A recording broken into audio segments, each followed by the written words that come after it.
अस्सलामु अलैकुम रहमतुल्लाहि वबरकातुहू। प्यारे बच्चों, दर्जा तहम का उर्दू का तीसरा सबक भोला आपके सामने पेश किया जा रहा है।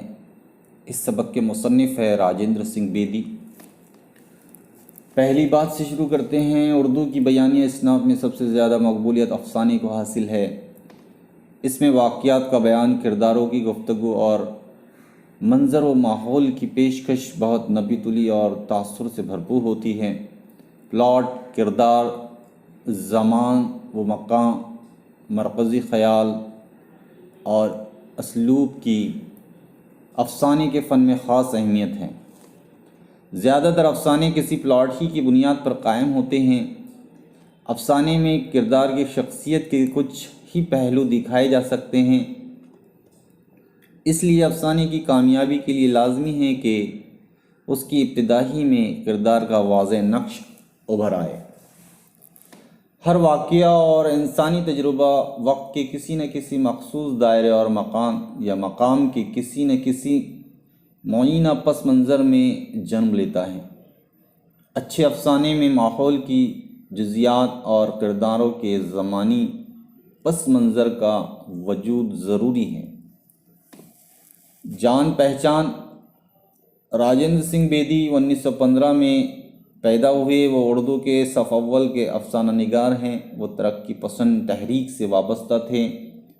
अपने अफ़सानों के माहौल की मुसव्वरी में वो हकीकत निगारी से काम लेते। उनकी कहानियों में किरदारों को बड़ी अहमियत हासिल है। उनके हर किरदार और वाक़े के पस मंज़र में कोई नफ्सियाती या जज्बाती अंसर कार फरमा होता है। दाना दाम, ग्रहण, अपने दुख मुझे दे दो और हाथ हमारे कलम हुए उनके अफ़सानों के मशहूर मजमूए हैं। अफ़साना भोला उनके मजमे दाना दाम से लिया गया है, जिसके किरदार सादा दिल, भोले भाले और सीधे सादे हैं। ग़ालिबन इसी की मुनासिबत से मुसन्निफ़ ने अफ़साने का नाम ही भोला रखा है। मुसन्निफ़ का इंतकाल 1984 को मुंबई में हुआ। तो शुरू करते हैं बच्चों हमारा सबक। मैंने माया को पत्थर के कूजे में मक्खन रखते देखा। इसी तरह इस जुमले में ने और को आया है। ये हर्फ जार है। हर्फ जार की तारीफ़ कुछ इस तरह से होंगी कि इससे पहले जो लफ्ज़ आता है वो इस्म या ज़मीर आता है। मैं जो है ज़मीर है और माया इस्म है। बच्चों ये जुमला जो है बयानिया जुमला है। छाछ की खटास को दूर करने के लिए माया ने कूजे में पड़े हुए मक्खन को कुएं के साफ पानी से कई बार धोया।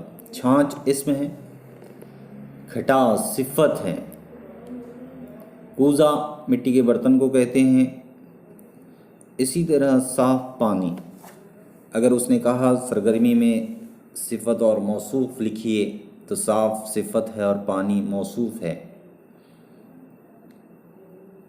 इस तरह मक्खन के जमा करने की कोई ख़ास वजह थी। ऐसी बात अमूमन माया के किसी अज़ीज़ की आमद का पता देती थी। हाँ, अब मुझे याद आया, 2 दिन के बाद माया का भाई अपनी बेवा बहन से राखी बंधवाने के लिए आने वाला था। 2 दिन, 2 सिफ़त अददी हैं।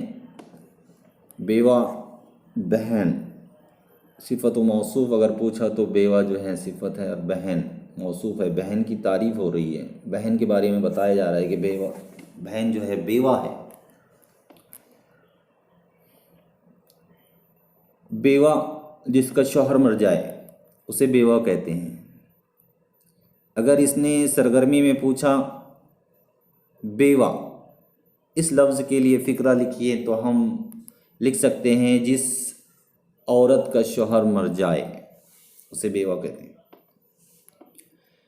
आगे बढ़ते हैं। यूँ तो अक्सर बहनें भाइयों के यहाँ जाकर उन्हें राखी बांधती हैं, मगर माया का भाई अपनी बहन और भांजे से मिलने के लिए खुद ही आ जाया करता था और राखी बंधवा लिया करता था। राखी बंधवा कर वो अपनी बेवा बहन को यकीन दिलाता कि जब तक उसका भाई ज़िंदा है उसकी हिफाजत की जिम्मेदारी अपने कंधों पर लेता है। नन्हे भोले ने मेरे इस ख्याल की तस्दीक कर दी। तस्दीक करना, तायद करना। गन्ना चूसते हुए उसने कहा, बाबा परसों मामू जी आएंगे ना?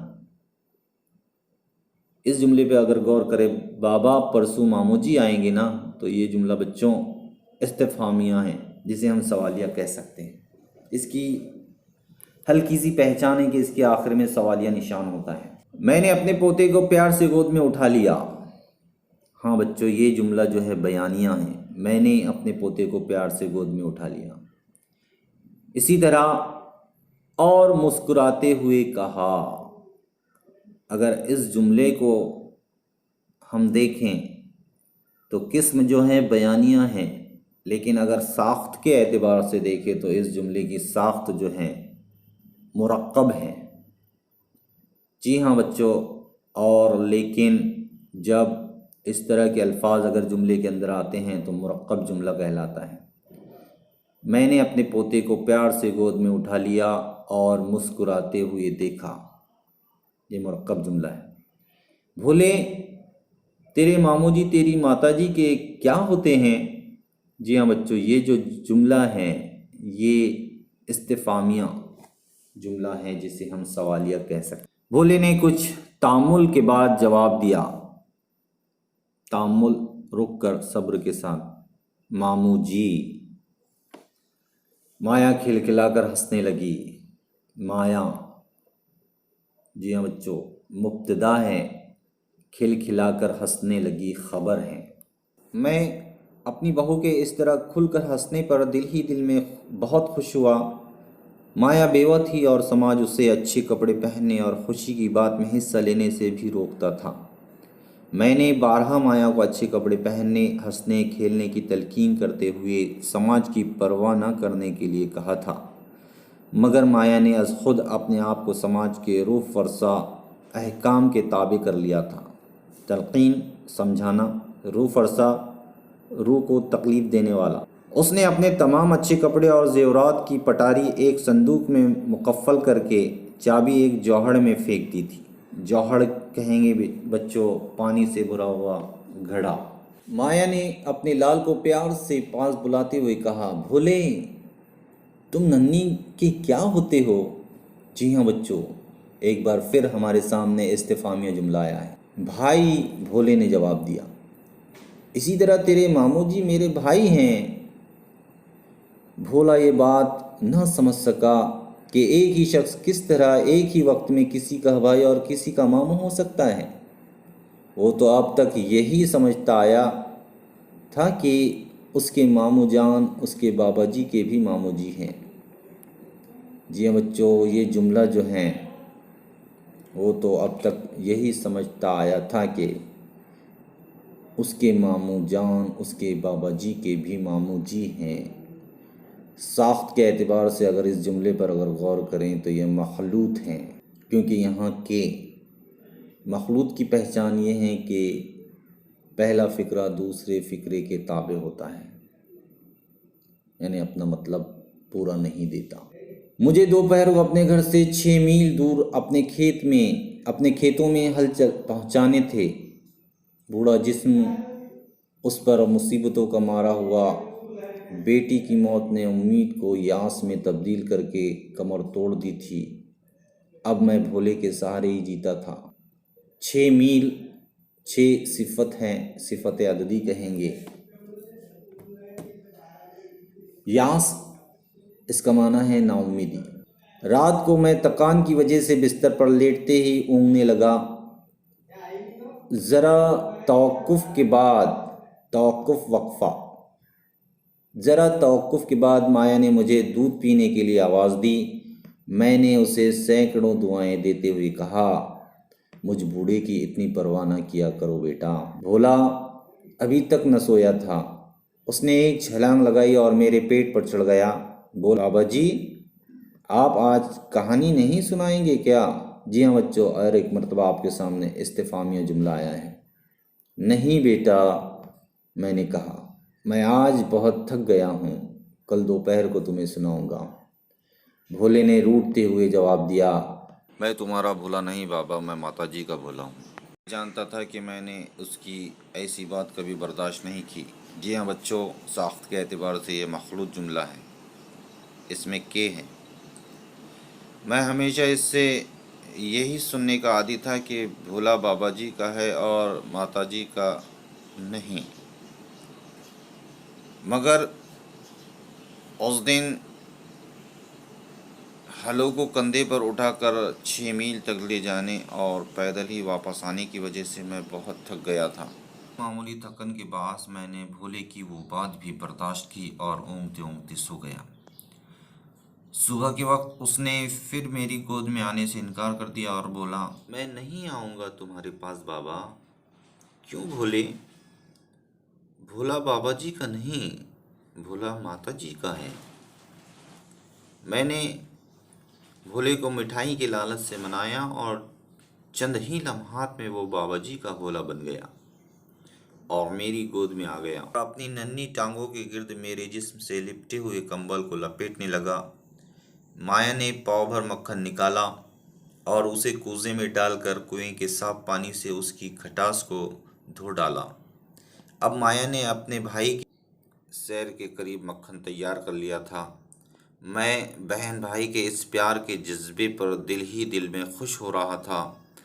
मैंने दिल में कहा, औरत का दिल मोहब्बत का एक समंदर होता है। माँ बाप, भाई बहन, खाविंद, बच्चे सबसे बहुत ही प्यार करती है और इतना करने पर भी उसका प्यार ख़त्म नहीं होता। एक दिल के होते हुए भी वो सबको अपना दिल दे देती है। भोले ने दोनों हाथ मेरे गालों की झुर्रियों पर रखे और कहा, बाबा तुम्हें अपना वादा याद है ना? किस बात का बेटा? तुम्हें आज दोपहर को मुझे कहानी सुनानी है। हाँ बेटा, मैंने उसका मुंह चूमते हुए कहा। तो भोला ही जानता था कि उसने दोपहर के आने का कितना इंतज़ार किया। भोले को इस बात का इल्म था कि बाबा जी के कहानी सुनाने का वक्त वही होता है जब वो खाना खाकर उस पलंग पर जा लेटते हैं जिस पर वो बाबा जी या माता जी की मदद के बगैर नहीं चढ़ सकता। चुनांचा वक्त से आधा घंटा पेशतर ही उसने खाना निकलवाने पर इसरार शुरू कर दिया, मेरे खाने के लिए नहीं बल्कि अपनी कहानी सुनने के चाव से। मैंने मामूली से आधा घंटा पहले खाना खाया। अभी मैंने आखिरी निवाला तोड़ा ही था कि पटवारी ने दरवाजे पर दस्तक दी। पटवारी गांव की ज़मीन को नापने वाला। जी बच्चों, इसी तरह सरगर्मी में अगर आया पटवारी इस लफ्ज़ के लिए फ़िक्रा लिखिए तो हम लिख सकते हैं गांव की ज़मीन को नापने वाला। या उसने कहा गांव की ज़मीन को नापने वाला, इस फ़िक्रे के लिए लफ्ज़ लिखिए तो हमें लिखना होगा पटवारी। आगे बढ़ते हैं। उसने कहा कि खानका वाले कुएं पर आपकी ज़मीन को नापने के लिए मुझे आज ही फुर्सत मिल सकती है, फिर नहीं। दालान की तरफ नज़र दौड़ाई तो मैंने देखा भोला चारपाई के चारों तरफ घूमकर बिस्तर बिछा रहा था। बिस्तर बिछाने के बाद उसने एक बड़ा तकिया भी एक तरफ रख दिया और ख़ुद पायती में पाँव अड़ाकर चारपाई पर चढ़ने की कोशिश करने लगा। मैंने पटवारी से कहा कि तुम खानका वाले कुएं को चलो और मैं तुम्हारे पीछे पीछे आ जाऊंगा। जब भोले ने देखा कि मैं बाहर जाने के लिए तैयार हूं तो उसका चेहरा मध्यम पड़ गया। माया ने कहा, बाबा जी इतनी भी क्या जल्दी है? खानका वाला कुआं कहीं भागा तो नहीं जाता? आप कम से कम आराम तो कर लें। जी हाँ बच्चों, यहाँ एक मर्तबा और इस्तिफ़ामिया जुमला आया है, बाबा जी इतनी भी क्या जल्दी है? खानका वाला कुआं कहीं भागा तो नहीं जाता, आप कम से कम आराम तो कर लें। मैंने ज़ेरे लब कहा। पटवारी चला गया तो फिर ये काम एक माह से उधर ना हो सकेगा। माया खामोश हो गई। भोला मुँह बिसूरने लगा। उसकी आंखें नमनाक हो गईं। उसने कहा, बाबा मेरी कहानी, मेरी कहानी।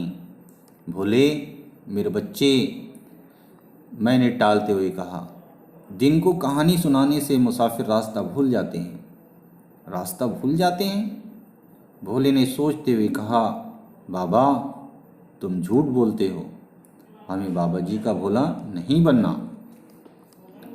अब जबकि मैं थका हुआ भी नहीं था और 15-20 मिनट आराम के लिए निकाल सकता था।